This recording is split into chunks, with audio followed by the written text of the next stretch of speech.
जय हिंद फ्रेंड्स, स्वागत है आपका अपने YouTube चैनल यूनिक मैथ पे। मैं ओम प्रकाश। आज की इस वीडियो में देखेंगे 12th RS अग्रवाल बुक के इंटीग्रेशन टॉपिक को। जी हाँ, उसका 22 नंबर क्वेश्चन कह रहा है कि evaluate integration of 3 cot x minus 2 tan x का होल स्क्वायर, है ना। मतलब 3 cot x minus 2 tan x का होल स्क्वायर को इंटीग्रेट कीजिए।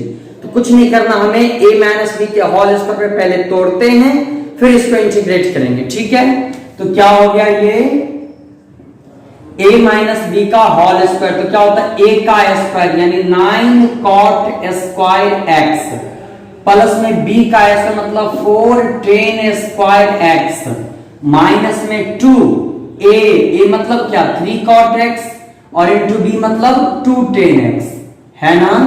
इसको इंटीग्रेट करना, पहले इसको और क्लियर कीजिए तो हो गया 9। अच्छा, cot स्क्वायर को लिख सकते हैं क्या, cosec स्क्वायर x माइनस 1। ऐसे इसीलिए किए क्योंकि हमको cot स्क्वायर x का इंटीग्रेशन नहीं पता है, लेकिन हाँ cosec स्क्वायर x का भी पता है, 1 का भी पता है।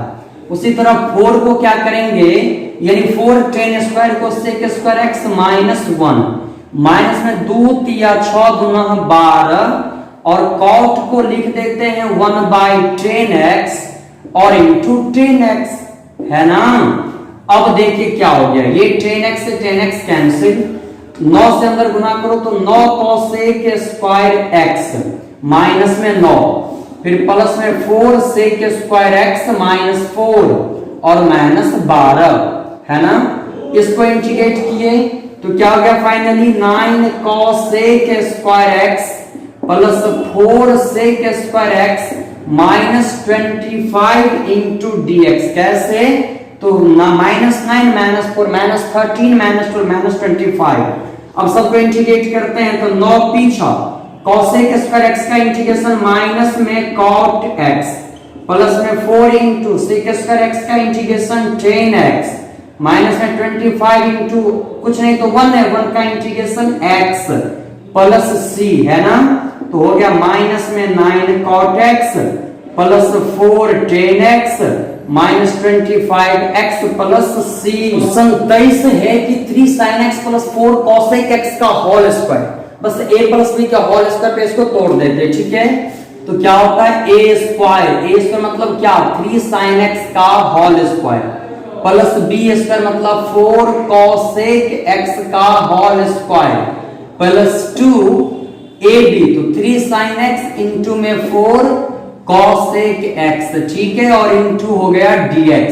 ये बताओ कितना हो गया total, 9 sin square x plus 16 cosec square x plus 2 तिया 6 24 sin x और cosec को लिखेंगे 1/sin x और इंटू हो गया dx। sin से sin कैंसिल।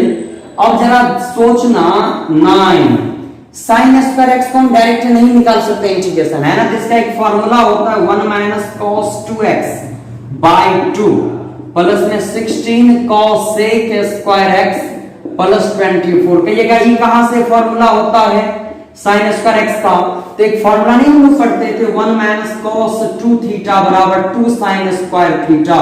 तो अगर यहां से केवल sin स्क्वायर पूछो तो 2 में नहीं आएगा।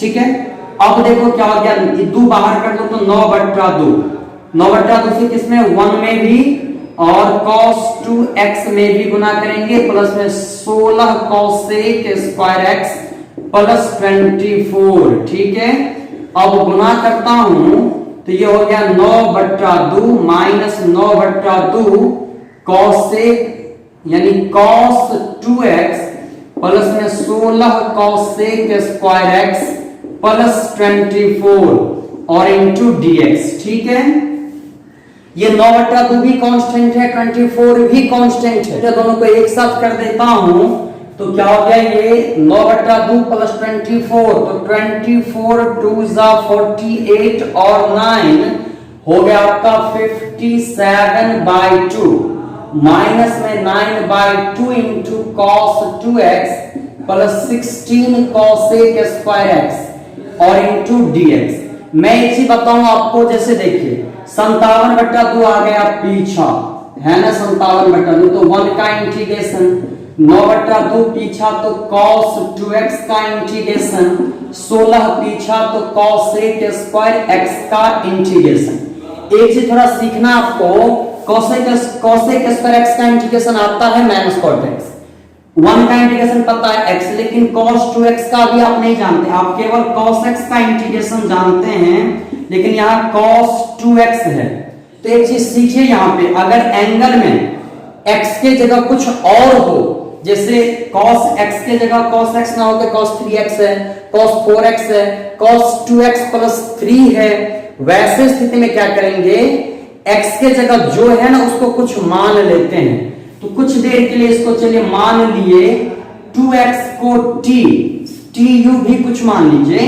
अब बताओ भाई, इसलिए इसको डिफरेंशिएट करेंगे तो 2 × 1 बराबर क्या होगा, dt/dx, कोना कोनी गुना कर दें तो dx बराबर 1/2 dt लिख सकते हैं क्या, लिख दिए। अब देखिए क्या होने वाला है, तो 57/2 और 1 का इंटीग्रेशन x, ठीक है, माइनस 9/2 तक, ठीक है, cos 2x को क्या माने t, अच्छा dx है ना, और dx को भाई यहाँ पे t दे दिए तो dx को भी हम t में बदल देंगे, तो dx के जगह पे क्या लिखेंगे 1/2 dt, और प्लस में गया 16 × cos sec स्क्वायर x।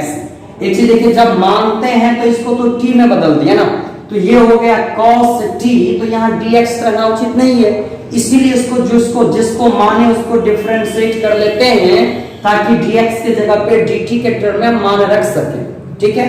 अब जरा सोचो, तो 57x/2 माइनस की 2 बाहर करो तो 9/4, अब अंदर क्या हो गया cos t dt, प्लस में 16 गुने cosec स्क्वायर x का होता है, माइनस में cot x प्लस c, क्या लग रहा है ये cos x dx, cos t dt, मतलब बिल्कुल x के तरह। तो ये हो गया 57x/2 माइनस 9/4, cos t का हो गया sin t, माइनस में 16 cot x प्लस c, इस t के जगह पे x का वैल्यू रख दीजिए, मतलब x के टर्म में, तो हो गया 57x/2 माइनस 9/4 sin t के जगह पे 2x, क्योंकि 2x को t माने है ना, माइनस में 16 cot x प्लस c, यही तो आंसर है।